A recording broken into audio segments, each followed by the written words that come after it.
Nous allons voir en détail les particularités du toit escamotable de la CRX. Cet équipement sophistiqué confère une atmosphère de fraîcheur à l'habitacle de la voiture, mais il assure aussi une parfaite protection une fois qu'il est fermé.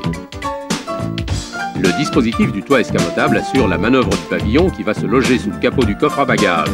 Nous allons voir la configuration du dispositif, son mode de fonctionnement et certaines parties de son entretien.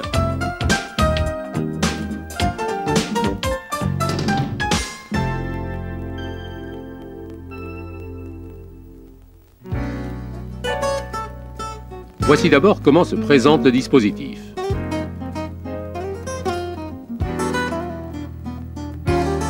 Le dispositif du toit électrique escamotable comprend un mécanisme de levage qui soulève et abaisse le capot du coffre à bagages.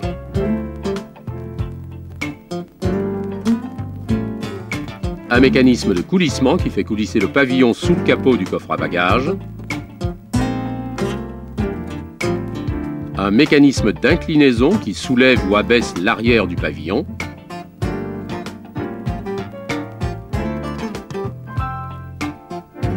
Et enfin, un mécanisme de verrouillage qui ouvre ou ferme la serrure du coffre à bagages. L'ensemble de ces mécanismes est contrôlé par une unité de contrôle électronique.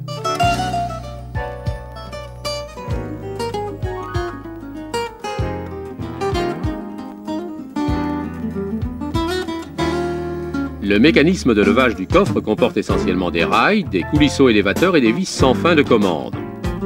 Les coulisseaux élévateurs se déplacent le long des rails sur des roulements et sont actionnés par un mécanisme comportant un moteur et des boîtiers de transmission. Les rails eux-mêmes sont fixés au châssis. Voici comment ce mécanisme fonctionne. Les pignons logés à l'intérieur du boîtier de transmission sont commandés par le moteur électrique qui, en faisant tourner la vis sans fin de commande, fait monter ou descendre les coulisseaux.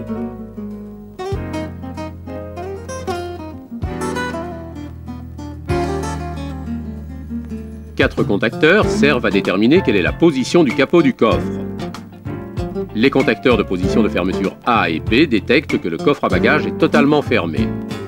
Le contacteur de position intermédiaire détecte que le capot du coffre est soulevé d'environ 175 mm. Le contacteur de position ouverture détecte que le coffre est totalement ouvert. Ces quatre contacteurs sont activés par le biais du système de transmission. Ils indiquent la position du capot du coffre en fonction de la rotation des pignons.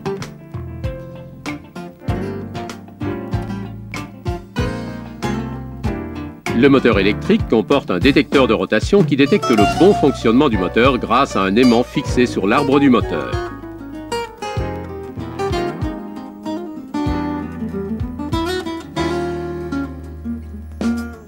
Un dispositif de blocage complète le mécanisme de levage. Il fonctionne avec le mécanisme de verrouillage du coffre. Ce dispositif de blocage empêche le fonctionnement accidentel du mécanisme de levage lorsque le coffre est verrouillé, ce qui évite les mouvements du mécanisme de levage sous l'effet des vibrations pendant la conduite.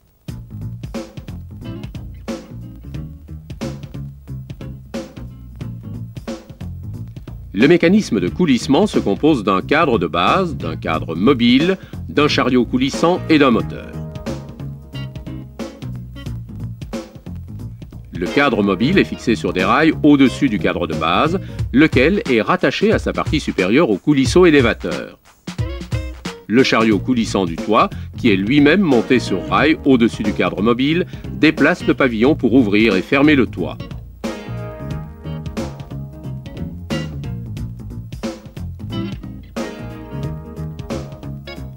Le cadre mobile et le chariot coulissant sont entraînés par le biais de câbles. Un tour du moteur, logé dans la partie centrale du cadre mobile, fait coulisser le cadre et le chariot d'une même distance.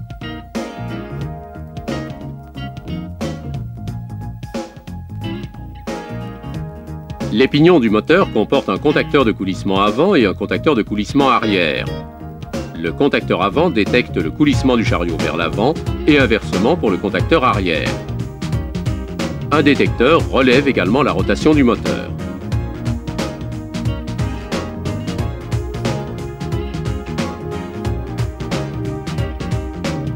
Le mécanisme d'inclinaison se compose d'un boîtier contenant un jeu de pignons, de vis de commande d'un plateau, d'un moteur électrique et de câbles de commande. En soulevant l'arrière du pavillon, ce mécanisme permet le mouvement du chariot transporteur et du toit lors de l'ouverture et de la fermeture.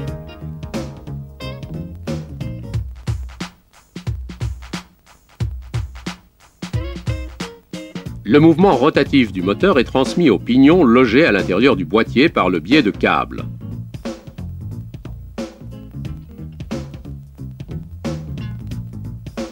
L'ensemble, constitué par une vis de commande et une tige de support du plateau, est déplacé par le biais de la rotation de la vis de commande qui est entraînée par les dents d'un pignon.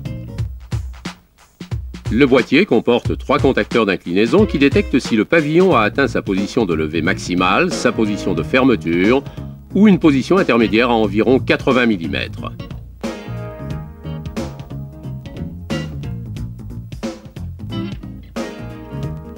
Un collecteur et un balai logés à l'intérieur du moteur électrique détectent sa rotation.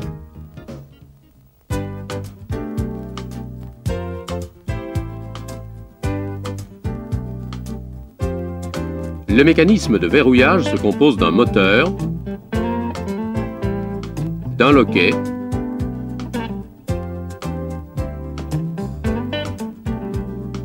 et d'une crémaillère de commande. Voici comment il se présente. Lorsque le moteur est activé, la crémaillère de commande manœuvre le loquet de façon à débloquer ou verrouiller le capot du coffre à bagages.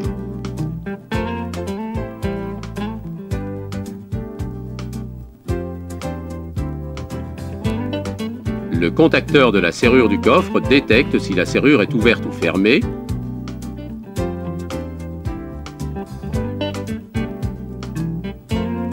Et le contacteur de fin de course du moteur de la serrure détecte si le moteur est engagé ou non.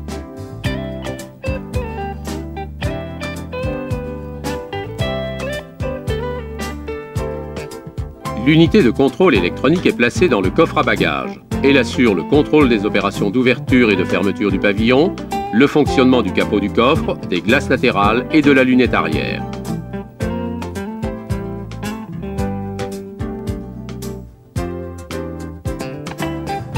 Le pavillon est indépendant du reste de la carrosserie. Il comporte un mécanisme de verrouillage latéral qui assure la fixation à la carrosserie et un mécanisme de verrouillage central qui permet de rendre le pavillon solidaire soit du dispositif d'inclinaison, soit du chariot coulissant.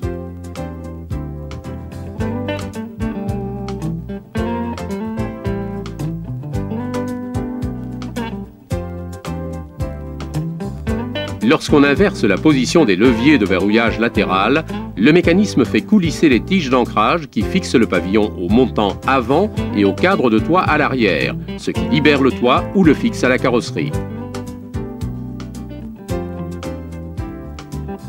Des contacteurs de verrouillage situés aux extrémités gauche et droite du rail à l'arrière du toit détectent si le pavillon est fixé ou libéré.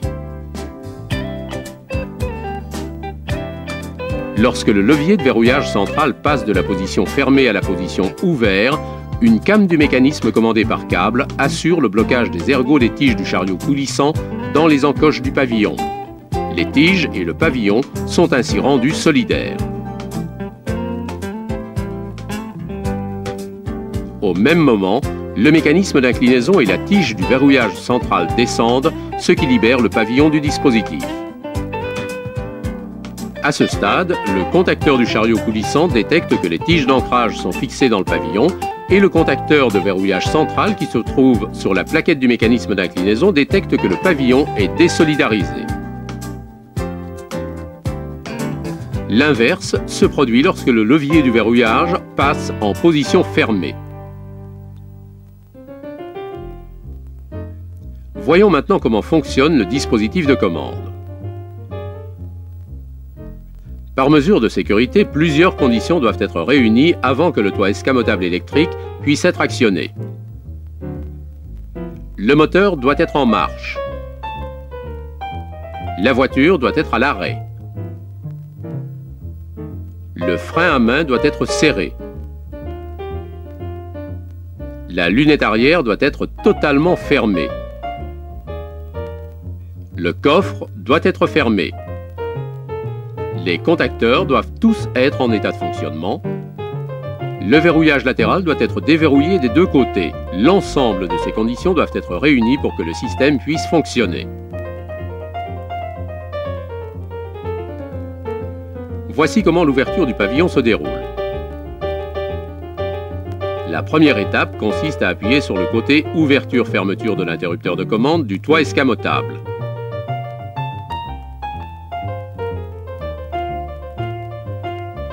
Si on appuie sur le côté annulation pendant le déroulement de la manœuvre, le mouvement s'arrête et s'inverse. Toutes les conditions indiquées ci-dessus pour l'ouverture du pavillon étant remplies, lorsqu'on appuie sur l'interrupteur de commande du côté ouverture-fermeture, l'unité de contrôle met les moteurs de commande des glaces des portières sous tension pour faire s'abaisser les deux glaces. Ces moteurs s'arrêtent une fois les glaces baissées. L'unité de contrôle coupe l'alimentation des moteurs dès qu'elle détecte que les moteurs se sont arrêtés. L'étape suivante consiste en l'ouverture de la serrure du coffre à bagages. L'unité de contrôle met le moteur de commande de la serrure du coffre sous tension pour obtenir le déverrouillage. Le moteur actionne la serrure, le contacteur de la serrure est activé dès que la serrure est débloquée. Le contacteur de fin de course du moteur indique que la serrure est libérée et que le moteur peut donc s'arrêter. Le contacteur de la serrure contrôle une nouvelle fois que cette dernière est bien ouverte. Le capot du coffre doit ensuite se lever. L'unité de contrôle met le moteur du mécanisme de levage sous tension et le moteur se met en marche. L'unité de contrôle détecte que le mouvement est commencé par le biais du contacteur de position fermé A.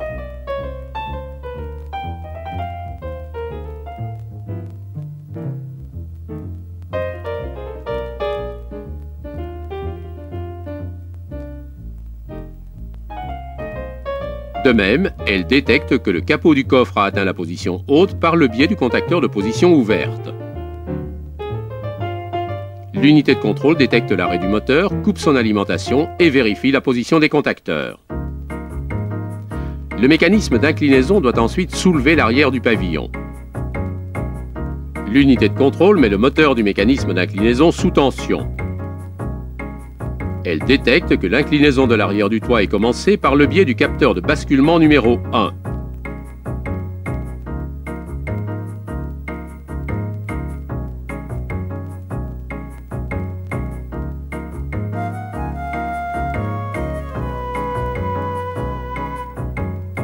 Lorsque le toit atteint sa position haute, un nouveau changement de position du capteur de basculement numéro 1 en informe l'unité de contrôle et le moteur s'arrête automatiquement. Enfin, l'unité de contrôle coupe l'alimentation de ce moteur et vérifie la position des contacteurs. Le chariot coulissant peut maintenant être mis en place. L'unité de contrôle met le moteur du dispositif de coulissement sous tension pour faire sortir le chariot. Elle détecte qu'il s'est mis en mouvement par le biais du contacteur de coulissement arrière. Les tiges pénètrent dans le pavillon. Le détecteur de coulissement avant en informe l'unité de contrôle. Lorsque l'unité de contrôle détecte que le moteur du chariot coulissant s'est arrêté, elle coupe son alimentation et contrôle la position des contacteurs. L'unité de contrôle met ensuite le moteur du dispositif d'inclinaison sous tension pour faire redescendre l'arrière du pavillon. Le contacteur de basculement numéro 1 est mis hors circuit dès que le pavillon redescend.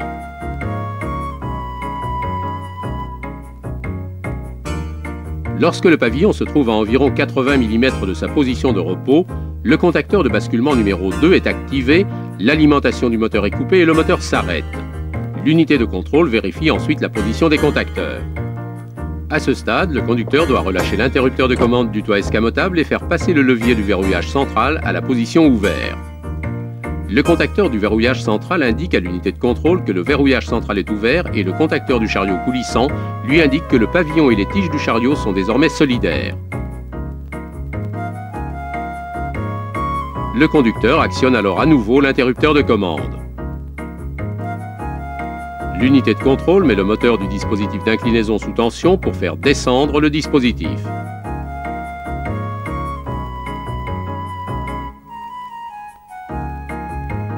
Lorsque le dispositif commence à descendre, le contacteur de basculement numéro 3 est mis hors circuit et l'unité de contrôle détecte par le biais du contacteur de basculement numéro 1 que le dispositif est revenu à sa position basse. Lorsque l'unité de contrôle détecte que le moteur du dispositif s'est arrêté, elle coupe son alimentation et vérifie la position des contacteurs.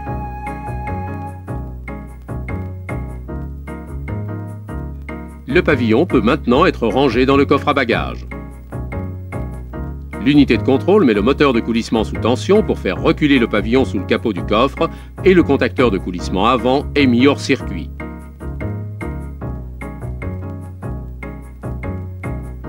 Lorsque le contacteur de coulissement arrière indique à l'unité de contrôle que le pavillon est totalement rentré sous le capot du coffre, elle arrête le moteur, coupe son alimentation et vérifie la position des contacteurs. Le capot du coffre est ensuite amené à une hauteur d'environ 175 mm au-dessus de la position fermée. Lorsque l'unité de contrôle met le moteur du mécanisme de levage sous tension pour abaisser le capot du coffre et que l'opération est commencée, le contacteur de position ouverte est mis hors circuit et l'unité de contrôle détecte que le toit a atteint la hauteur de 175 mm lorsque le contacteur de position intermédiaire est activé.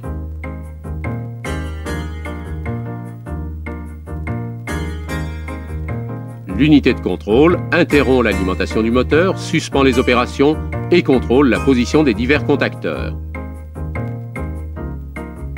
L'interrupteur de commande doit à nouveau être relâché puis actionné une nouvelle fois pour que le capot du coffre descende jusqu'à environ 50 mm de sa position fermée. L'unité de contrôle met le moteur du dispositif de levage sous tension pour faire descendre le capot du coffre à bagages et environ une seconde plus tard, elle coupe à nouveau l'alimentation du moteur et interrompt une nouvelle fois les opérations. L'interrupteur de commande du toit escamotable doit encore être relâché. Lorsque le conducteur l'active une dernière fois, le capot du coffre descend à sa position fermée. L'unité de contrôle détecte que le coffre est fermé par le biais du contacteur de levée A et contrôle si le moteur est bien arrêté. Ensuite, elle coupe l'alimentation du moteur et vérifie la position des contacteurs.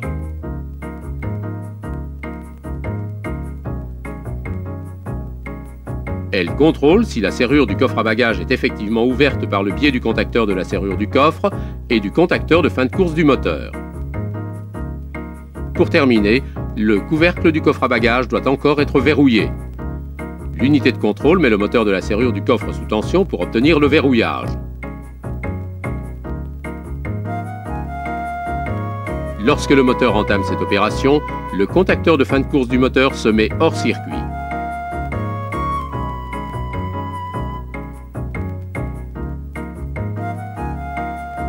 L'unité de contrôle est informée de la fermeture de la serrure par le contacteur de la serrure et par le contacteur de fin de course du moteur, ce qui achève les opérations d'ouverture du toit.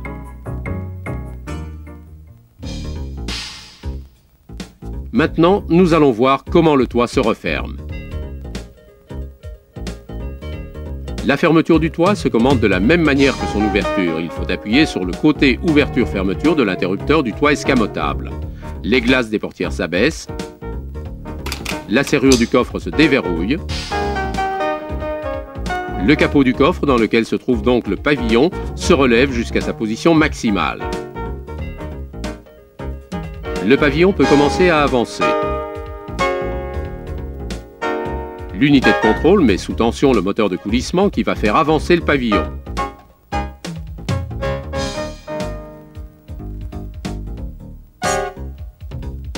L'unité de contrôle est informée par le contacteur de coulissement arrière que le mouvement est commencé et par le contacteur de coulissement avant que le toit a atteint sa position de fermeture.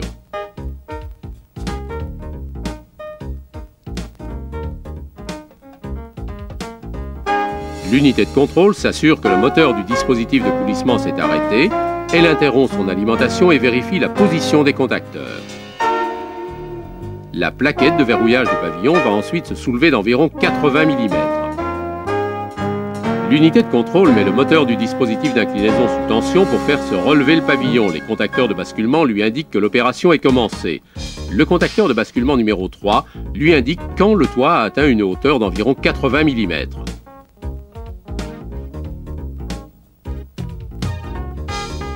L'unité de contrôle interrompt l'alimentation du moteur du dispositif d'inclinaison, arrête ainsi le moteur et contrôle la position des contacteurs. L'interrupteur de commande doit être relâché et le levier de verrouillage central placé en position fermée. Lorsque le levier de verrouillage central a changé de position, le contacteur du verrouillage central et celui du chariot coulissant indiquent à l'unité de contrôle que le pavillon est effectivement séparé du chariot coulissant et est à nouveau solidaire du mécanisme d'inclinaison.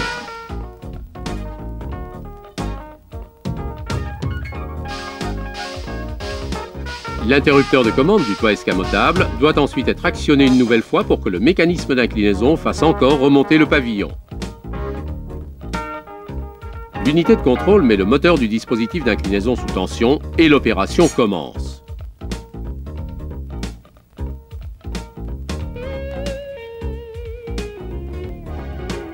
Le contacteur de basculement numéro 2 est mis hors circuit et l'unité de contrôle détecte que le toit a atteint sa position haute lorsque le détecteur de basculement numéro 1 est activé. L'unité de contrôle détecte que le moteur s'est arrêté, puis coupe son alimentation et vérifie la position des divers contacteurs. Le chariot coulissant peut maintenant revenir à sa position de départ dans le capot du coffre à bagages. L'unité de contrôle met le moteur de coulissement sous tension et le chariot coulissant commence son retour vers sa position initiale. Le contacteur de coulissement avant est ainsi mis hors circuit et l'unité de contrôle détecte par le contacteur de coulissement arrière que le chariot est revenu sous le capot du coffre.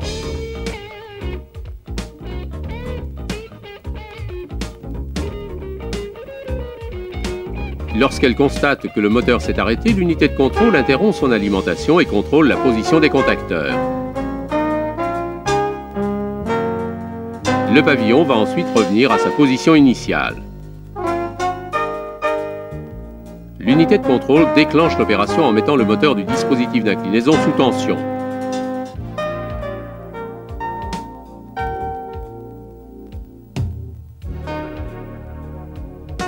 Le contacteur de basculement numéro 1 est d'abord mis hors circuit, puis est remis en circuit.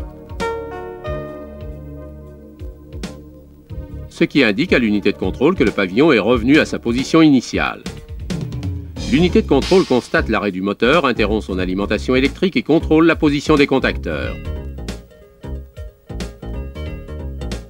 L'abaissement du capot du coffre et son verrouillage s'opèrent comme lors de l'ouverture du toit.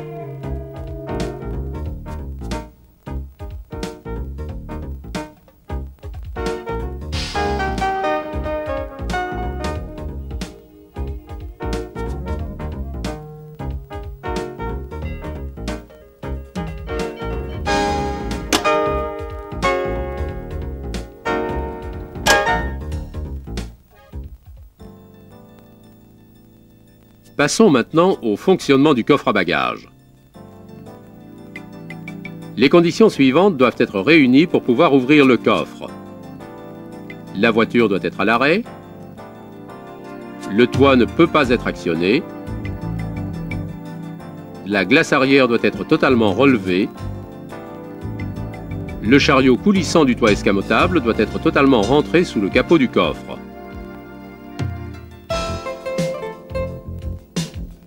Pour ouvrir le coffre, il suffit de maintenir la clé sur la position ouverte jusqu'à ce que le capot du coffre commence à se relever.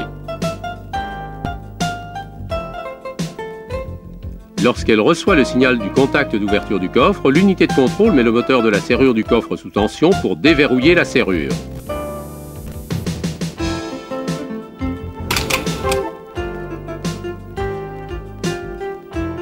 Lorsque le moteur se met en marche, le contacteur de la serrure et le contacteur de fin de course du moteur sont successivement activés et la serrure se déverrouille.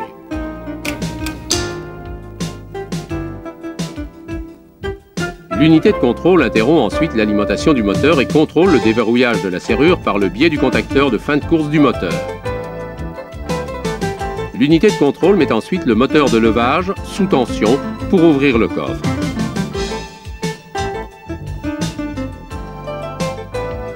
L'unité de contrôle détecte par le contacteur de position fermée A que le coffre commence à s'ouvrir et détecte l'arrêt du moteur à la fin de l'opération. Ensuite, elle interrompt l'alimentation électrique du moteur. Pour la fermeture du coffre, il suffit de tourner la clé sur la position de fermeture.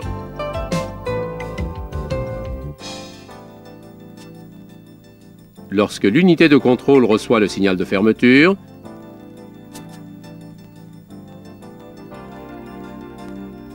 elle met le moteur de levage sous tension pour faire descendre le capot du coffre. Elle détecte par le détecteur de position fermée A que le capot du coffre a atteint sa position de repos.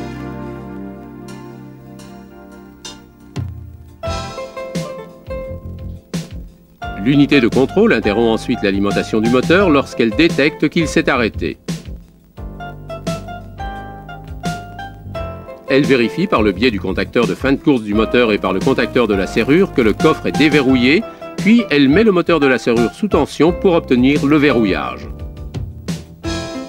L'unité de contrôle détecte que le verrouillage a bien eu lieu par le biais du contacteur de la serrure et interrompt ensuite l'alimentation du moteur de verrouillage.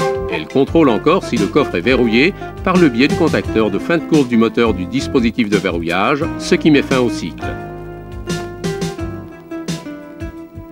Il nous reste enfin à voir le fonctionnement des glaces des portières et de la lunette arrière.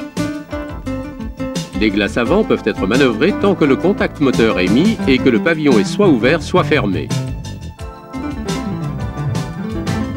La vitre arrière peut être manœuvrée tant que ni l'ouverture ni la fermeture du coffre ou du toit ne sont en cours.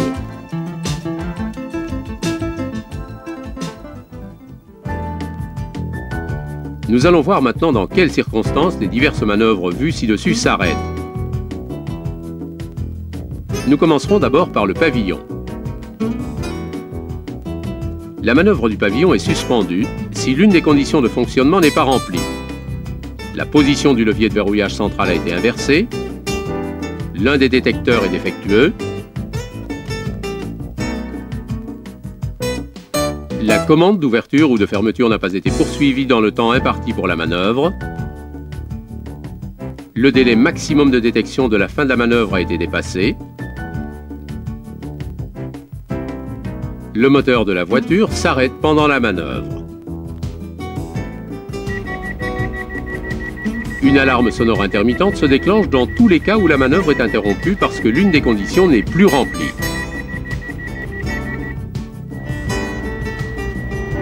Par contre, si la manœuvre est interrompue à cause d'une anomalie technique, le signal d'alarme sonore est continu et un voyant d'alarme se met à clignoter au tableau de bord. Dans ce cas, si aucune autre défaillance n'est détectée par la suite, la manœuvre continue lorsqu'on actionne à nouveau l'interrupteur de commande. Si la voiture doit être déplacée avant qu'une manœuvre soit terminée, le témoin d'alarme se met à clignoter et le signal d'alarme continu est activé. Les manœuvres du capot du coffre s'interrompent dans les cas suivants. La voiture commence à rouler, la commande de la manœuvre n'est pas poursuivie dans le temps imparti, le délai maximum de détection de la fin de la manœuvre a été dépassé, l'un des détecteurs est défectueux, le moteur de la voiture s'arrête pendant la manœuvre.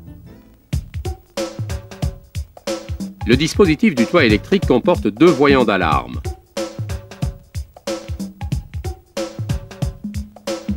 Le premier est le témoin d'ouverture et de fermeture du pavillon. Il s'allume pendant les manœuvres tant que le verrouillage latéral du pavillon est débloqué.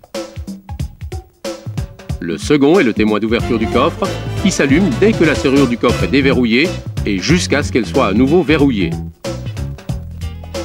En outre, un témoin d'ouverture de la lunette arrière s'allume tant que cette vitre est baissée. Tous les équipements électriques peuvent aussi être manœuvrés manuellement en cas de défectuosité dans les circuits électriques.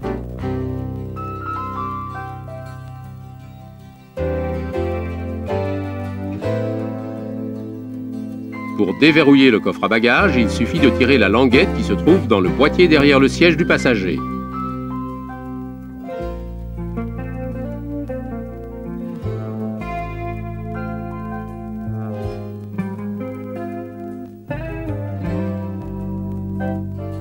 Le capot du coffre peut être manœuvré en faisant tourner le câble à l'aide d'une clé. Cependant, le verrouillage ne se fait pas automatiquement lorsque le coffre est refermé manuellement.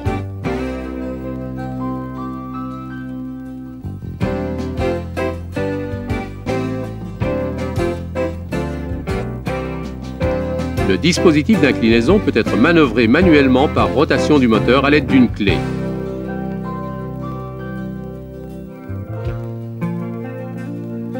De même, on peut faire avancer ou reculer le pavillon manuellement par rotation d'une clé engagée directement dans le moteur du toit.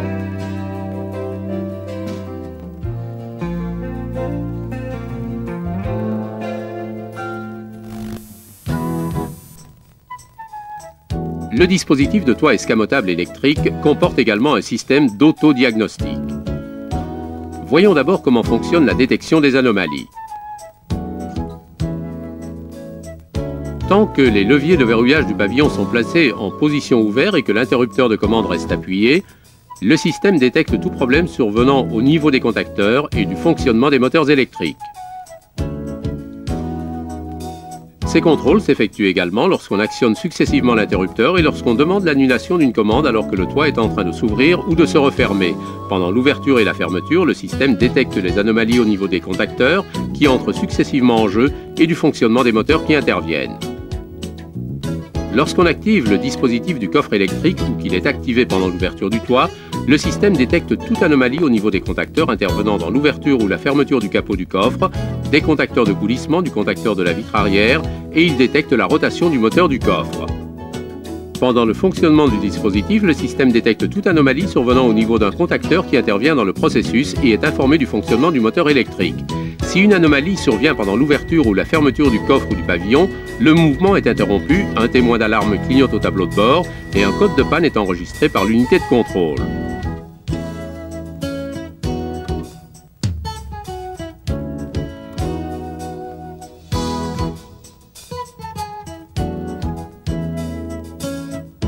Lorsqu'une commande a été suspendue à cause d'une anomalie, elle peut être à nouveau activée pour autant que le système ne détecte pas une défectuosité persistante. Pour terminer, nous allons voir comment fonctionne le témoin d'affichage de l'autodiagnostic qui se trouve sur l'unité de contrôle. L'unité de contrôle vérifie le bon fonctionnement du témoin au moment où le contact moteur est établi. Si un problème survient, le témoin d'autodiagnostic se met à clignoter. La localisation de la panne est indiquée par le nombre de clignotements du témoin.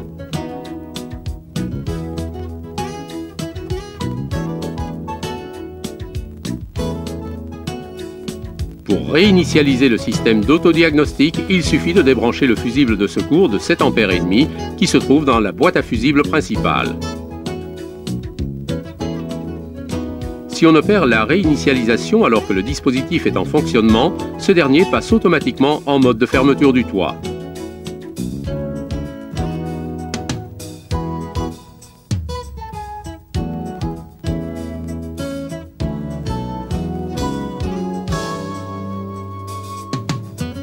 La localisation de tous les éléments mobiles du système se fait par détection de la position des engrenages. Il est donc nécessaire d'opérer un réglage de la position des engrenages lorsqu'un détecteur ou un moteur a dû être remplacé ou démonté.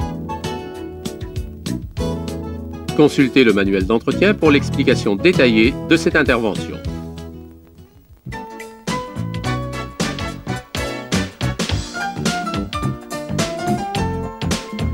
Le toit escamotable électrique de Honda est l'une des innovations techniques qui donne toute sa dimension au plaisir de conduire une de nos voitures. Ce programme de formation vidéo a été conçu pour vous donner une meilleure compréhension de la configuration, du fonctionnement et de l'entretien de cet équipement.